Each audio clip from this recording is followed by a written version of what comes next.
Good practice.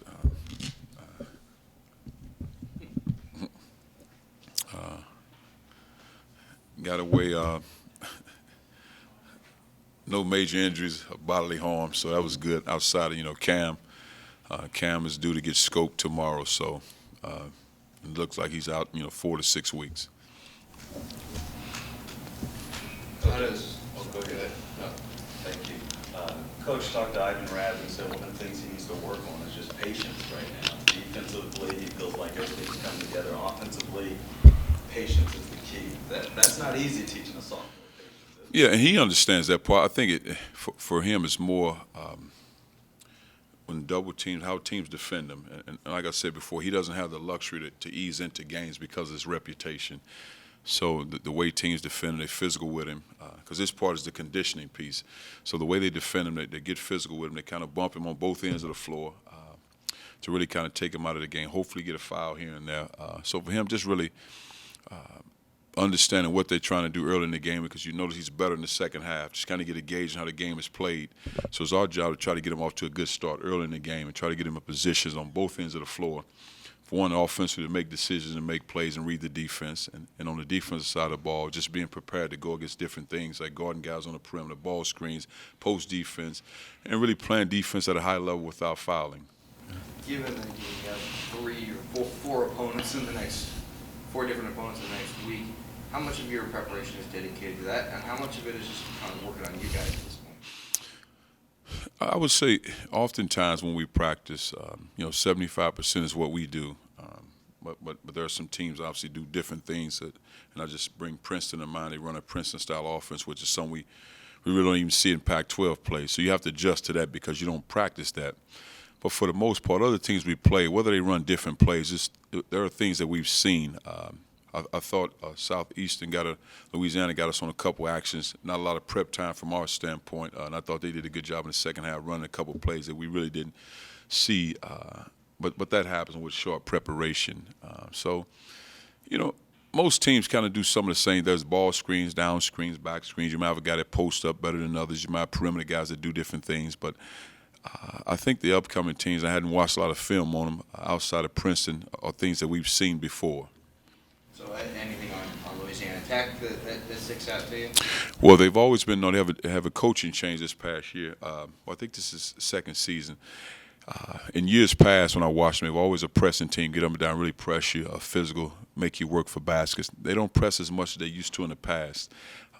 But they score the ball. They have athleticism, they have quickness. But not only do they have athletes, they have strength, physical guys, tall guys with size. So for us, the extra pass, moving the basketball, making great decisions because they have length. So it won't be the first or second pass. You have to really move the ball and be sound with your passes. Coach, talk about the long winning streak at home and just the guys' mindset before they step on their own court knowing that streak is on. Well, I think what happens as players, you just play games. I mean, the next game presents itself, and then somebody tell you, you guys, you have this many wins at home. But I think for a ball player playing in the game, it's the opponent in front of you, and you're trying to do everything in your power to win the game. And I don't think guys really understand those things until you lose it or years down the road. But I think as a player, you live in the moment and preparing yourself to win games. And we talk all the time as a coach, not necessarily protect so you can keep winning games. Of course you want to win games, but protect your home court. And when you do that, this is the result of protecting your home court. But we don't really spend a lot of time talking about, okay, this number's up now. Let's try to hope we can hold on to win this lead or win this many home games, because now the focus is not on what we do every day. It's now trying to protect the win. So you have to be very careful when you talk about those things with players, because you don't want them to lose focus on the task at hand. That's getting better every day. Given that you haven't really played any game with your full 9-man rotation at all this year, how close or how far away is what we've seen from what this team can be? I think you're obviously far until you get everybody in rotation, but I've always been a guy, injuries are part of the game. So some years you're better than others. And it happens. You can't make excuses for it. It is what it is. And every good basketball player and a young man that wants to play the game, he never says, I'll try to get hurt. I mean, it happens. So you make adjustments. But it's always tough when there are key guys that you count on for production. I mean, anytime you lose a guy, a Jabari Bird's magnitude, that's a major loss, and you have to make that adjustment. So somebody has to step up. So in hopes when he returns, that other guy that didn't play a lot is a better basketball player, and you become a better team. Because a valuable lesson, last year in the NCAA tournament, we lose to Hawaii, where we had 3 guys that played that were 0 for 15 from the field. So you never know when your number get called. You have to be ready to go. So hopefully, with those guys being out now, Cam's out, somebody else steps up and become a better basketball player. I think that's going to happen with Team giving 24 minutes and a single foul last time out. King? Yeah. What we do with our guys, our perimeter guys, they have to do we talk about doing a really good job protecting King and Cam and Ivan. We talked about that before. Now we're just, King's kind of really the only big guy center. Ivan plays it sometimes, but we have to do a great job in protecting those guys, putting pressure on the ball, keeping the ball out of the lane so they don't have to get fouls. And I think if we're able to do that, we can be successful. But the last thing we want to do is get Cam and King in a lot of foul trouble. So we have to do a really good job in protecting those 2 guys. Go ahead.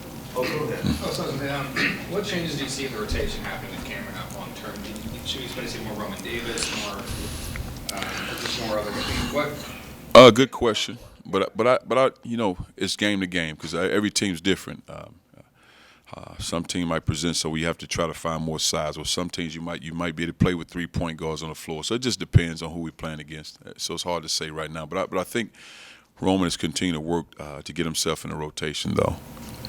Coach, juniors and seniors, they're used to being double teamed. Yeah. You touched on this a little bit with Ivan. Just a second-year player is probably going to get double teamed throughout the season. Yeah. Is it difficult trying to get a player who was able to live off athletic ability alone in high school to think of the game a whole different way? He's got to be a much more cerebral player to get through this year. Yeah, and with Ivan, he's obviously a very intelligent basketball player. He understands that, and these are things we worked on before. He was injured. But what happens when you miss that kind of time injured? That's a lot of time missed. So that means you're not in practice reps and game situations. So again, unfortunately for him, he's getting live game situations during the game. And the other part is the reputation he brings into the game.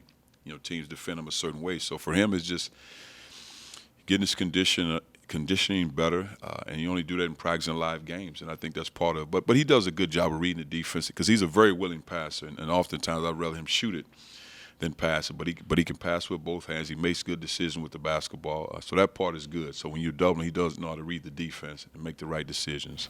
Seems like a very grounded young man, too. It's not going to his head. I mean, you got all these stories circulating Yes. when he could go into the NBA Yes. where he could be drafted, but he seems extremely grounded.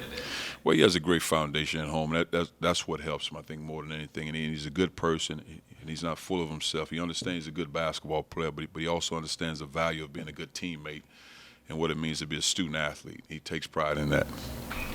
Sam, we talked to him, his grandfather circle, the 2 kind of looking ahead at the Pearl Harbor Invitational, and he said, my granddad doesn't like to talk about it a whole heck of a lot. And Sam doesn't seem like he likes to talk about it a whole heck of a lot. How vocal is he in practice on the court? The thing with Sam, because Sam's a student of the game, but when Sam has success, then he's more vocal. And when he feels he doesn't have the level of success that he wants, then he's not as vocal. And not that he's a bad teammate, but he gets consumed within himself. And I tell him part of his strength is being vocal and being a vocal leader and a guy that helps guys direct traffic because he's been a part of the program. But he understands what's going on. He's vocal. But again, for him, it's whether you perceive you're playing a good game or not. You always need to be vocal as a leader. Yes. Were you part of the Thanksgiving dinner? Ivan said his mom hooked everyone up pretty good. I was part of the eating, not the cooking. Mom, she did a great job. She really did.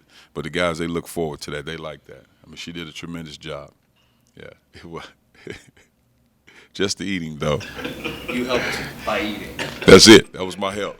Yes. He's probably the most loved guy on the team. Oh, yeah, the guys like going home with Ivan. Anything else for Coach? We noticed that Don Coleman's starting to get more minutes. His development, what you said of him in the last few. Well, the thing about Don, one of the quickest first steps on the team, he attacks the rim very aggressively. He's really improved on the defensive side of the ball. And the thing with Don is not so much his talent, because he's a talented player and he has all the attributes. He has a level of toughness. He's strong. it's just the reps on his belt of going through it at this level. And once he understands what we're trying to do offensively, defensively, he'll be fine because he can score and he's assertive, he's aggressive, he's tough, he loves to battle, and he's probably one of our better rebounders. But Don, he has a great future in front of him if he continues to stay the path. But it's just, just the growth of understanding what we're trying to do.